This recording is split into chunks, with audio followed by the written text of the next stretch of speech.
Do you really believe you could just uproot your parents and move them into our home without even consulting me first? I asked, my voice trembling with a mix of anger and disbelief. Ryan, my husband of 6 years, glanced up from his laptop with a smirk that had become all too familiar and despised. "Oh, Amelia, don't be so dramatic," he replied. "It's just for a while, and besides, it's not like you have a say in this." His words struck me like a slap in the face. This house, a charming 2-story nestled in a quiet suburb, wasn't just any house. It was the home my grandparents had left me. It was the place where I had envisioned raising our son, Lucas, away from the toxicity of Ryan's family. "You do remember that this house is in my name, right?" I retorted, my hands clenched into fists at my sides. Ryan's expression faltered, his smugness giving way to uncertainty. Just as our 2-year-old Lucas toddled into the room, I forced a smile for his sake. He was blissfully unaware of the tension. "I'm not okay with this, Ryan. Your parents have never respected me or our space. Why now?" I struggled to keep my voice steady. Ryan shrugged indifferently, stoking my frustration. "Their family, Amelia. You wouldn't understand." The word family echoed in my mind mockingly.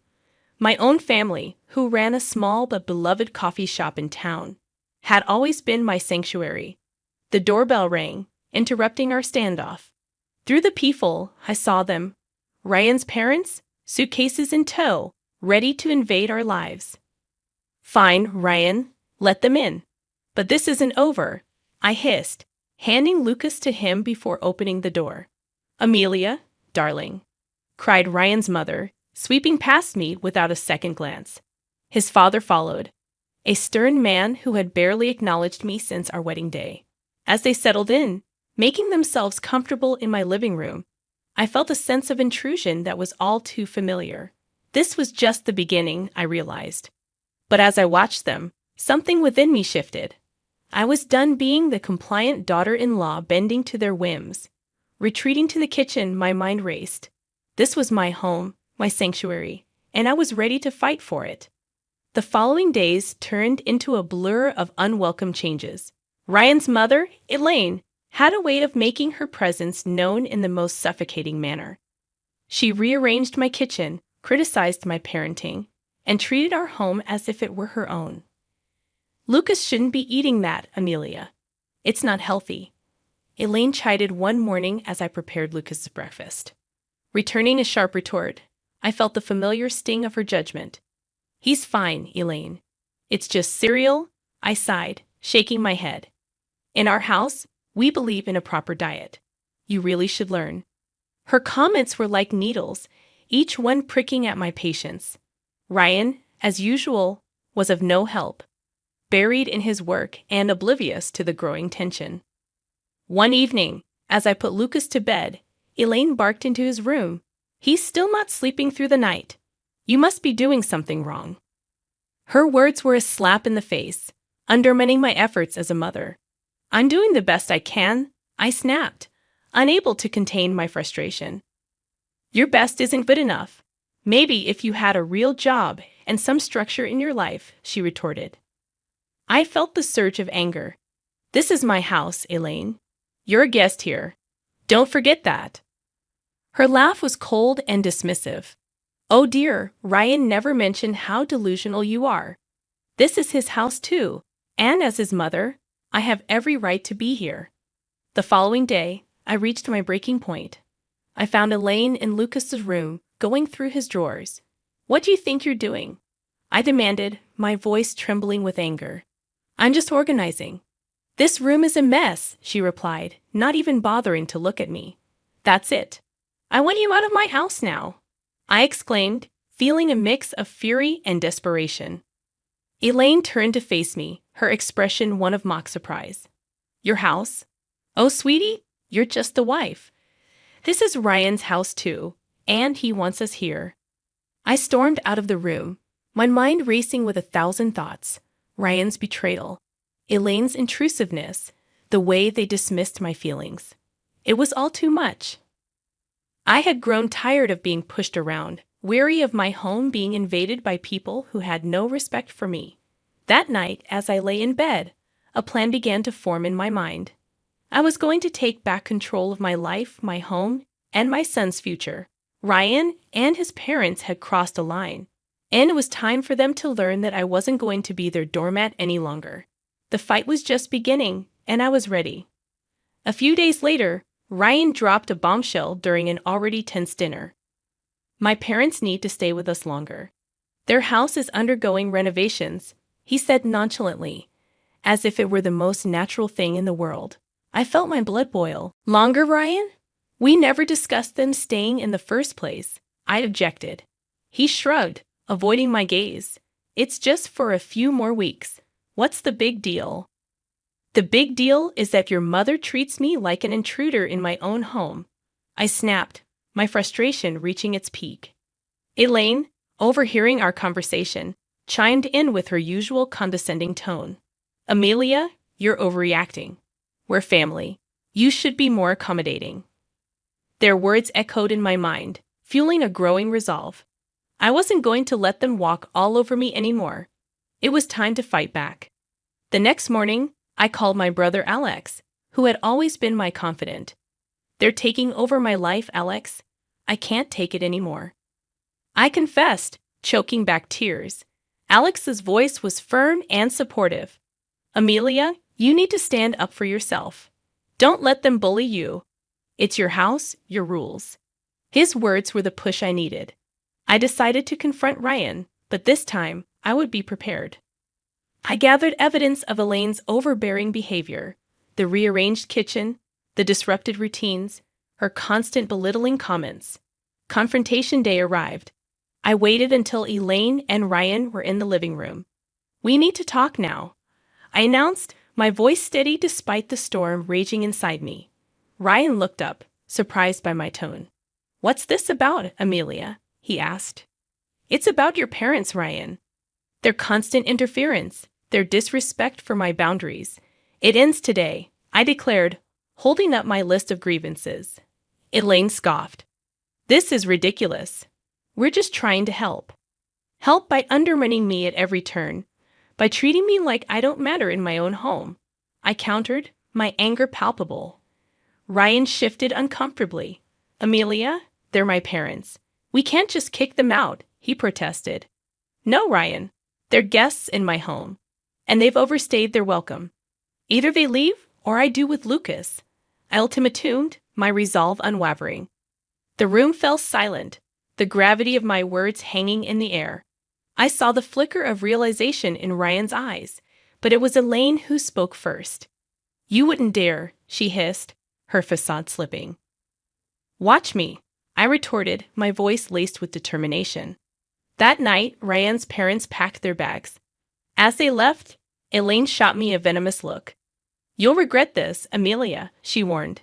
But as the door closed behind them, I felt a weight lift off my shoulders. It was the first step in reclaiming my life, and I was ready for whatever came next. The days following Elaine and her husband's departure were eerily quiet. Ryan's demeanor had shifted to one of cold detachment, his interactions with me minimal and strained. I found solace in the peace of my reclaimed home and the joyous laughter of Lucas. One evening, as Lucas played with his toys, Ryan announced, I've got to go on a business trip. I'll be gone for a few weeks. His tone was indifferent, as if our strained relationship had taken a backseat to his career. Fine, I replied curtly, barely concealing my relief at the prospect of his absence. After Ryan left, the house felt different, liberating even. I started to revert the changes Elaine had imposed, each alteration feeling like a small victory. But the true turning point came when I stumbled upon a series of emails on Ryan's laptop, which he carelessly left open. They detailed an affair, an ongoing betrayal that cut deeper than any of his mother's snide remarks. Anger, hurt, and a sense of betrayal churned within me. I decided it was time for Ryan to face the consequences of his actions.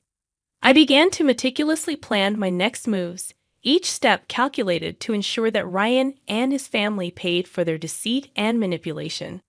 The first step was to secure my financial and legal standing. I contacted a lawyer, explained my situation, and started the proceedings for what was now an inevitable divorce. Next, I turned my attention to the house, the symbol of my grandparents' legacy and my independence. I reached out to a real estate agent. I want to sell the house quickly and quietly, I told her. She was taken aback but sensed the urgency in my voice. Are you sure about this, Amelia? This is a big decision, she cautioned.